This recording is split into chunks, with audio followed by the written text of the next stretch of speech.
this from Ryan on social media. I hate that I had to write this story. I wish I didn't have to. Players not being paid. Courses not being paid. PGA sections not being paid. Investors, title sponsors missing entry fees. This is a complete story of the Big Money Classic. And I urge you to go read that at Fire Pit Collective because it is wild. Ryan joins us now. And Ryan, first things first, can you just take us through this story from the beginning? How does $300,000 go unaccounted for? Yeah, guys, I'm not sure we have enough time to cover the whole story. But, I mean, first of all, thanks for having me on. And I wish it was under different circumstances. But, yeah, so the Big Money Classic was put on over. This is the second time. Entry fee, like you talked about, Shane, is big. It was $2,799 or $2,800. They promised a purse of $400,000. Last year, everybody got paid. Now, I've learned some things since then that the winner, Adam Svensson, was paid over a 12-month period. But this year, they had a men's event.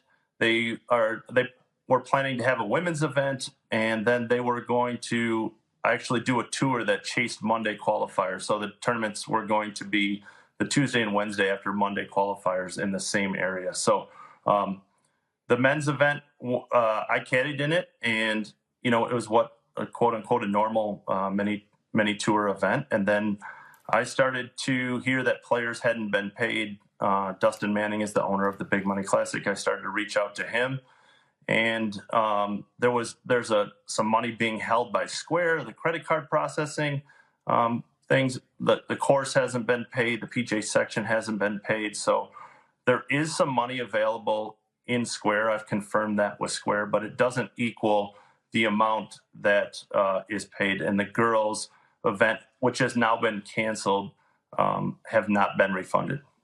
So, Ryan, between the ladies looking for a refund, the players actually looking for their prize money, and then the various vendors involved, what are the realistic chances of people being able to recover their money in a situation like this?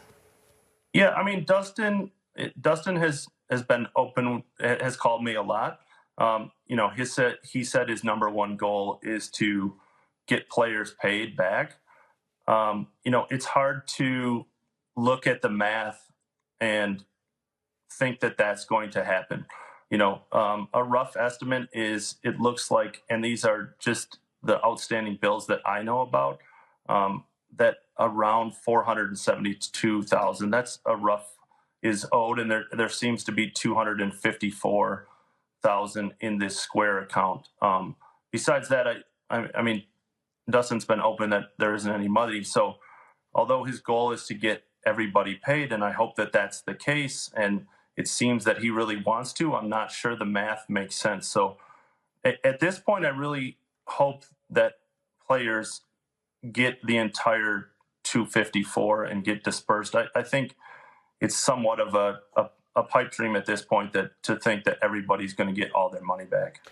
Ryan, what are the players saying to you? I mean, you get a lot of DMs. You got a lot of messages from these players, not just that play on the PGA Tour and Korn Ferry Tour, but play on these mini tours. What are these players saying? Because, I mean, this is how they live. I mean, this is how they pay for rent. This is how they pay for food. And, I mean, you compete to get a check to continue the dream. What are these players saying to you about the frustration with this? Yeah, I mean, it runs the gamut of somewhat not surprised, all the way to, very angry. There's a lot of players that are very, very angry. Landon Mickelson, he got some money, but he didn't get all of his money. He struggled to sign up for Canadian Q School. And if he didn't, that could have affected his career. What happens in Canada could mean so many things to him.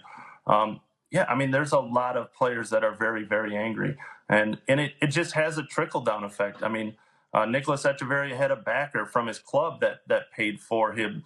And he went to his backer and said, hey, I haven't been paid. And his backer didn't believe him. Now, that obviously, once the story broke and he started to show him some things that this was that case, that got cleared up. But there's so many people affected. And then, guys, the biggest thing is the women not getting the refund. This just doesn't happen a lot on the women's side.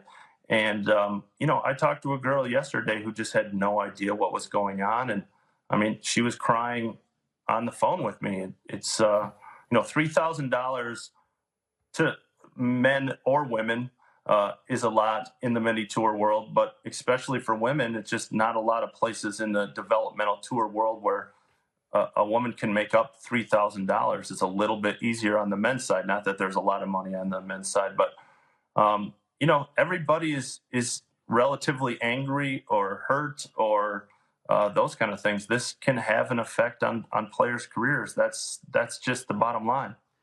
Ryan, moving beyond just the big money classic, the entire world of mini tours is pretty combustible, because on one side you've got a lot of players who are desperately hungry for the next opportunity and the next big thing, and on the other side you've a lot of promoters who are untested and unproven and on occasion untrustworthy. How often does this actually happen in the mini golf world, where there simply is not money to pay people who've won that money?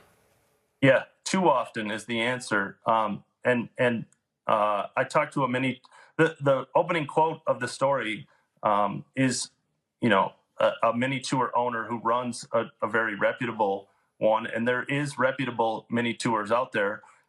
His quote was, "Unfortunately, this happens about every 5 to 8 years." I mean, the U.S. Pro Tour, the National Pro Tour, the Hawaiian Tour, the Hopkins Tour.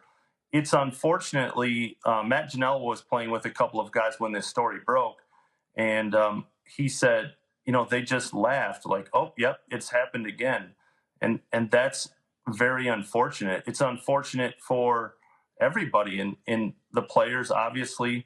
The reputable mini tours that are out there suffer. I talked to Christian from the West Florida Tour, and I mean, it has an effect on everybody. There is good tours out there, but unfortunately, this happens way, way too often. And at the end of the day, it can affect, or in a worst case scenario, end someone's career. Mini tour players, as Shane has lived this life, live paycheck to paycheck a lot of the time, and when $3,000 disappears, or if you won $20,000, that affects what events you can plan and win, and all those things. It's just a trickle down effect that it's bad for everybody.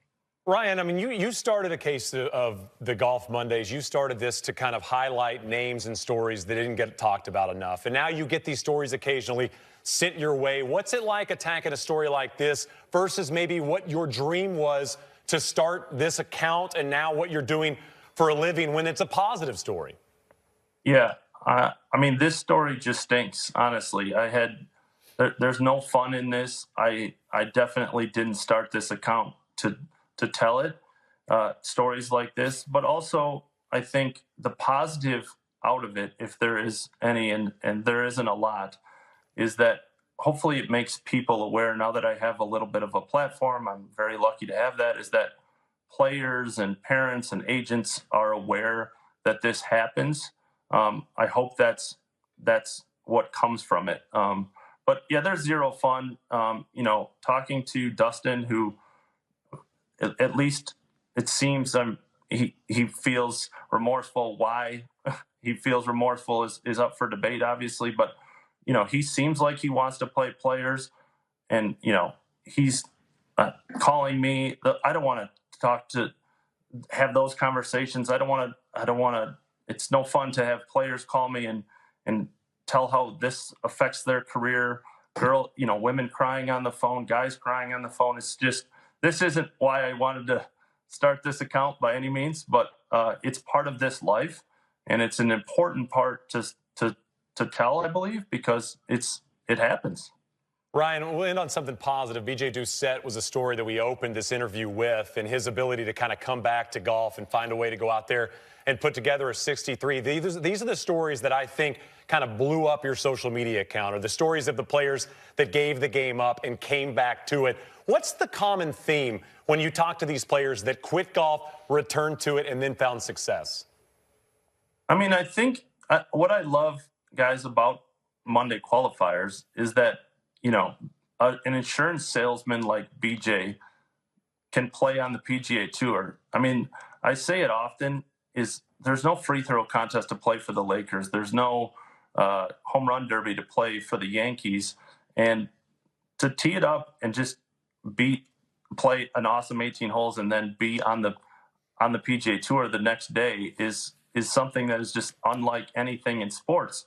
And so I think that carrot, Ed Lohr said it best, is like one more year, that carrot out there is so big. It's hard to turn it down when there is no one to tell you you're not big enough or tall enough or fast enough to do it. You just have to have money and you tee it up. And so that carrot that in 5 rounds, the Monday qualifier plus 4 rounds in the PGA Tour can truly change your life.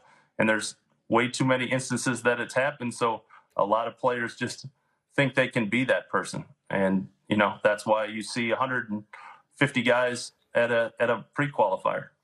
Ryan does an unbelievable job. Make sure you follow his account and follow all of his work at A Case of the Golf one of the truly unique accounts in all of golf. Well, Ryan, we always appreciate what you do and appreciate your time. Thanks, guys. Thanks again for having me on.